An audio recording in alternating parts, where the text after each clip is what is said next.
ازيكم يا بنات؟ معاكم آية. النهارده انا عايزه اكلمكم عن هدايا عيد ميلادي. انا طبعا عيد ميلادي كان يوم 3/1، بس كان في عز الامتحانات. انا ما كنتش قادره اعمل اي حاجه طبعا، ولا اي فيديو ولا اي حاجه. فانا حبيت النهارده ان انا اعمل معاكم الفيديو. بس الاول عايزه اقول لكم ان الفيديو ده بالاشتراك مع قناه بنوته صعيديه. مروه صاحبه القناه بنوته عسوله جدا وعندها افكار حلوه قوي قوي قوي. وكمان هتعمل لكم فيديو عن الشوكليت كيك. يعني انا عن نفسي هجري اتفرج عليه، وكل عشاق الشوكليت لازم يخشوا يتفرجوا عليه. ففيديو حلو قوي بجد، انصحكم تخشوا تتفرجوا عليه. اول حاجه بقى عايزه ابدا معاكم بيها، هي اكتر حاجه حبيتها في هدايا عيد ميلادي، البيوتي بلندر من بي اتش كوزماتكس. طبعا تجاهلوا شكلها لان انا استخدمتها 5000 مره يعني بس حلوه جدا جدا جدا. بصوا كبيره قد ايه. اول ما جات لي هي دي العلبه بتاعتها، تمام، وهي مكتوب عليها بي اتش كوزماتكس كل حاجه. دي سعرها كان 85 جنيه تقريبا. طبعا الاسعار انا مش عارفاها لان دي هدايا، بس انا بقول لكم السعر التقريبي. وبرضو هديكوا الجروب اللي جبت منه كل الحاجات دي، هحطه في الديسكريبشن بوكس.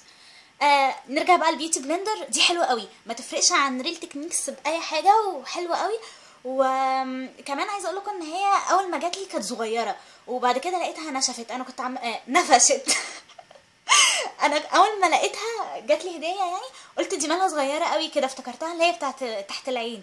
بس اول ما حطيتها في الميه لقيتها بقت الحجم ده. فدي حلوه قوي، وبتوزع الفاونديشن بطريقه حلوه قوي وشيك، وشكله كده بيبقى بروفيشنال. بس طبعا لو انتوا هتستخدموها زي دايما، حطوها في حاجه كده زي الكاس ده، بحيث ان هي تبقى محطوطه كده ومتعرضه للهواء عشان تنشف وما تكمكمش. تاني حاجه عايزه اتكلم عليها، الايلاينر ده من ميبلين. الايلاينر ده تقريبا سعره حاجه و90 جنيه او 100 جنيه في الحدود دي، من الستاند اللي في سان ستيفانو. الايلاينر ده خرافه. بصوا القلم بتاعه عامل ازاي، رفيع قوي. وبصوا السواد بتاعه حلو قوي وثابت جدا، لا خطير بجد، يعني من احسن الايلاينر اللي جربتهم في حياتي كلها. تاني حاجه برضو من ميبلين من نفس الستاند، الروج ده اسمه مات بلوند، لا بولد مات. ده من ميبلين، درجته كام مش عارفه، تقريبا 6 يعني. هي اهي الدرجه بتاعته. نبيتي. بصوا بقى عامل ازاي الروج ده يا جماعه، تحفه. اكل اشرب اعمل اي حاجه ثابت.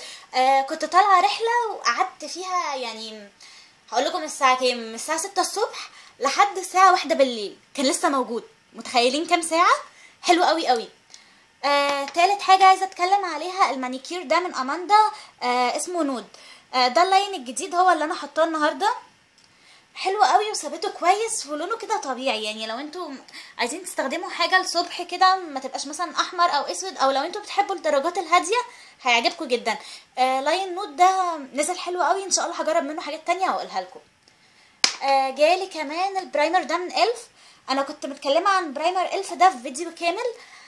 انا بعشقه بجد حلو جدا. عيبه الوحيد ان هو صغير زي ما قلت لكم. وطبعا هحط لكم اللينك اللي كنت متكلمه فيه عن منتجات الف كلها عشان تراجعوها لو عايزين. بس انا عن نفسي بحبه جدا. وكمان جات لي الازازه دي. عارفه هتقولوا ايه اللي جايبين لها ازازه في عيد ميلادها وبتاع؟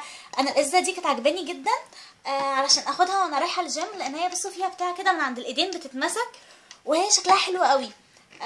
كان نفسي فيها، وايمان صاحبتي جابتها لي يعني وسط الهدايا دي، فانبسطت قوي يعني. كمان جالي الخاتم. تخيلوا ايه الخاتم بتاع انفينيتي.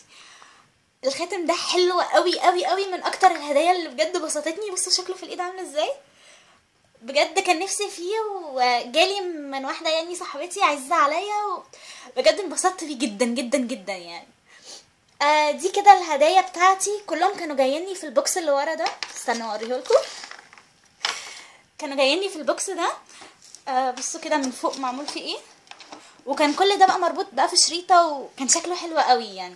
على العموم هحاول احط لكم الصوره بتاعته، صوره الهدايا على الانستجرام، يعني عشان لو عايزين تتفرجوا على شكل البوكس قبل ما انا افتحه وابهدل الدنيا كده. طبعا عايزه اقول لاصحابي ان الهدايا بسطتني جدا، واتمنى الفيديو يكون عجبكم، وتكون جات لكم افكار لاصحابكم هدايا برضو لو بنات يعني وكده. وبرضو انصحكم تخشوا تتفرجوا على الفيديو بتاع مروه لان هو تحفه. اتفرجوا عليه، وما تنسوش تتابعونا على الانستجرام والفيسبوك، واشوفكم في فيديو جديد. مع السلامه.